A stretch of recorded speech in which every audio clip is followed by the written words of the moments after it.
under the glowing lights of the MGM Grand in Las Vegas, a place where boxing legends are born and legacies carved into eternity. The air simmered with electricity. The arena was packed wall to wall, flashing cameras, roaring fans, and a tension so thick it felt alive. In one corner, Andre Berto, the former WBC and IBF welterweight champion, walked slowly toward the ring, his face a blend of determination and inner fire. He wasn't just here for a fight, he was here for redemption.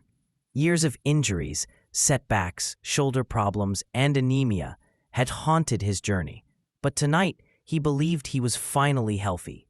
The crowd watched him, some doubtful, some hopeful, as the announcer's voice boomed his name. Across the ring, the atmosphere shifted.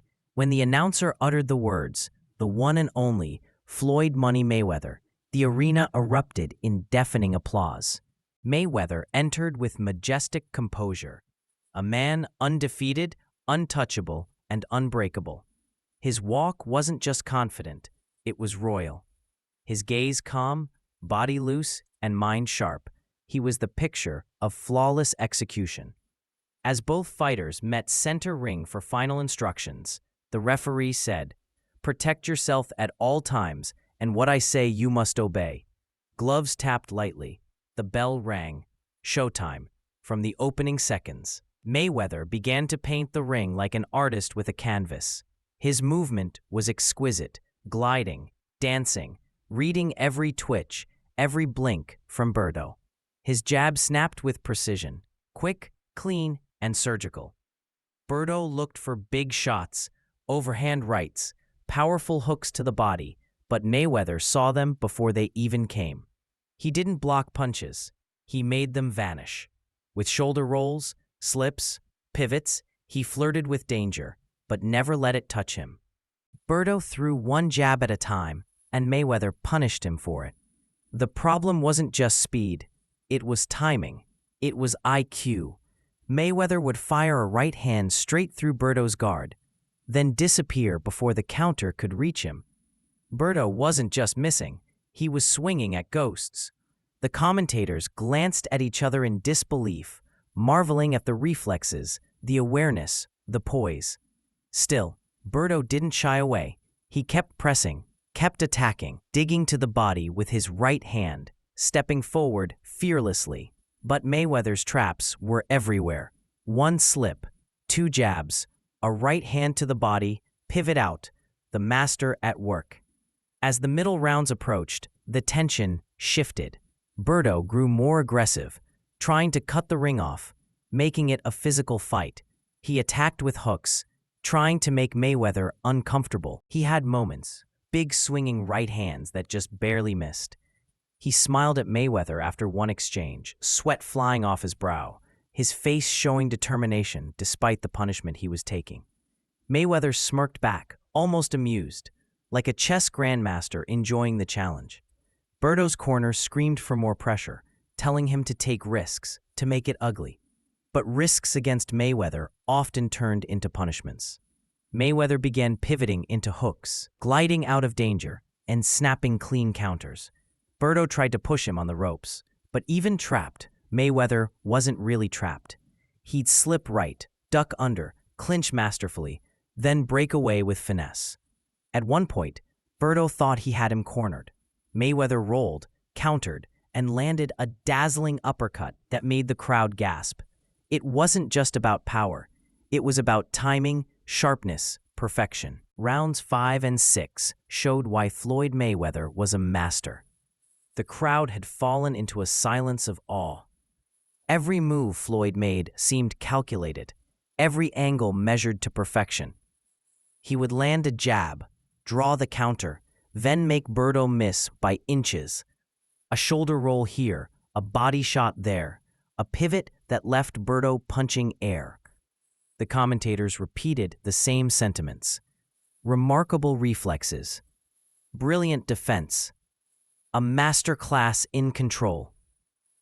Berto tried switching angles, tried jabbing more, tried loading up shots, but Mayweather dismantled him. Not through raw power, but through psychological superiority. Floyd didn't just beat opponents, he erased their confidence. He made Berto hesitate before throwing, unsure when the counter would come. "That's the problem," one analyst said. "You throw one jab at a time against this man, and he'll eat you alive." Berto's frustration grew. His right hand came looping in, but Mayweather ducked under and countered with a blazing right hand to the body. Then another, then a jab upstairs. His accuracy was unreal. Every punch meant something. Every punch landed with intention. By round 7, Berto's corner could see the exhaustion setting in. His breathing heavy, face swelling, lips parting between rounds. But still, his spirit was unbroken. He kept walking forward, kept trying to break inside. To create chaos, he began pushing, clenching, working on the inside, trying to get rough. But Mayweather was unfazed.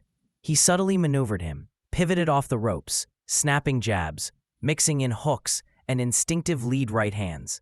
The crowd roared after he landed a crisp 3-punch combination. They weren't cheering violence. They were cheering mastery. Mayweather's father shouted instructions from ringside, reminding his son to keep it clean, keep it smart, finish it off in style.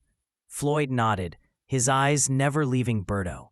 This was personal, not because he hated Berto, but because he wanted to show the world one last symphony. This was his final performance, his farewell concert.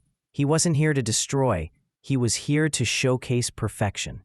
Rounds 8 through 10 displayed exactly that, perfection. Berto threw everything he had, big hooks, uppercuts, looping overhands. Some were wild, some were close, but none landed clean. Mayweather's ring generalship was on full display, controlling pace, tempo, rhythm. He circled calmly, jabbing beautifully, gliding left, popping that straight right. He wasn't chasing a knockout.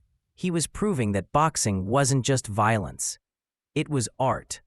It was geometry. It was timing, discipline, IQ. Meanwhile, Berto never quit. He kept stalking, kept believing that maybe, just maybe, one shot could change everything. But his punches didn't find a man. They found a shadow.